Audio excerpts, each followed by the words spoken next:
Alright, meet this poor guy. Stickman, which is also you.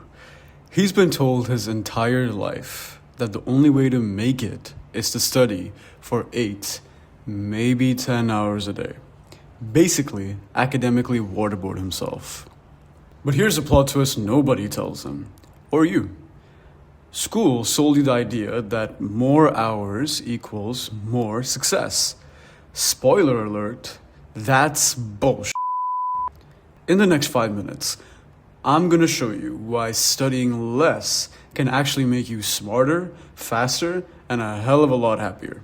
So, sorry, Stickman, you suffered for nothing.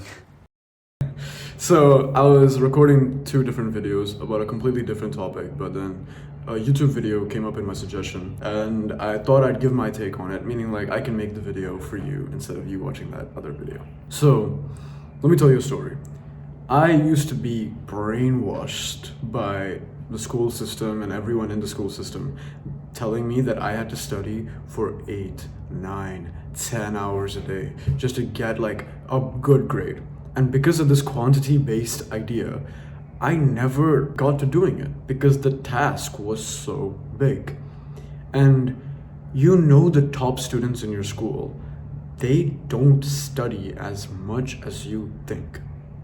Now, there are students you know that study like 10 hours a day, but my point is, the top students in any school, they follow what they might know they're doing this, they might not know they're doing this, but more or less they follow the law of diminishing returns. What is the law of diminishing returns? You might have heard of it in economics, but if you didn't, no worries, I'll tell you. The law of diminishing returns, which is basically very easy to understand, is if you imagine a graph, right? The graph starts and let's imagine this is progress and this is effort and this is progress. Sorry, no, this is progress and this is effort, right? So the longer you put effort, progress goes up, right?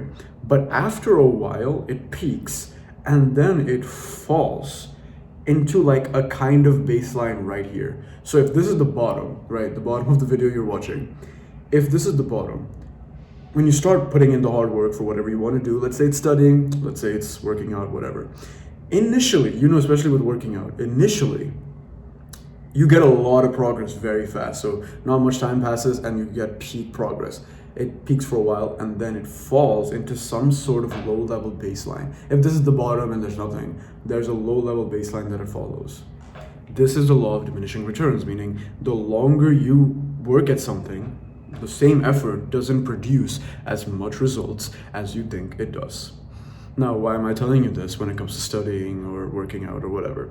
It's because don't be brainwashed like me when I was younger, telling people that you have to study so much. Because think about it. If you keep a habit every day of just maximizing this initial peak, you don't have to study longer than this. And this is generally 1 to 4 hours, right? 1 to 4 hours of studying a day. Not even that, maybe even 2 is very, very good for what you need to do. Now, I'm not an A+ student. I'm actually kind of like a B+, sometimes A student.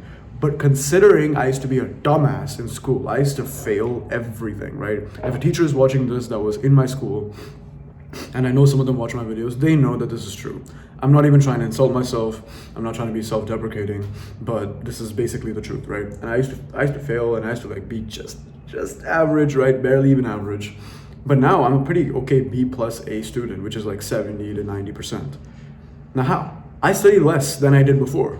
Because you don't have to fall for this brainwashing saying oh, you only have to study, you have to study for 10 hours and stuff. You only ever have to study for 2 to 4 because of the law of diminishing returns. The law of diminishing returns is essentially true for almost everything in life. So once you understand this, you're good. Study the essential subjects, though a few that you know are hard for you, that you'll gain the most bang for your buck when you spend your time studying. Study those, study the easier ones a little less, and then just keep the habit of doing that every single day. Instead of living the life where you study 1 to 2 days before the exam, and you sit down and you spend 8 to 10 gruesome hours just trying to mug up everything, make it easy for yourself and just study for 1 to 2 hours a day or 2 to 4 hours a day for the essential subjects that you know are hard for you.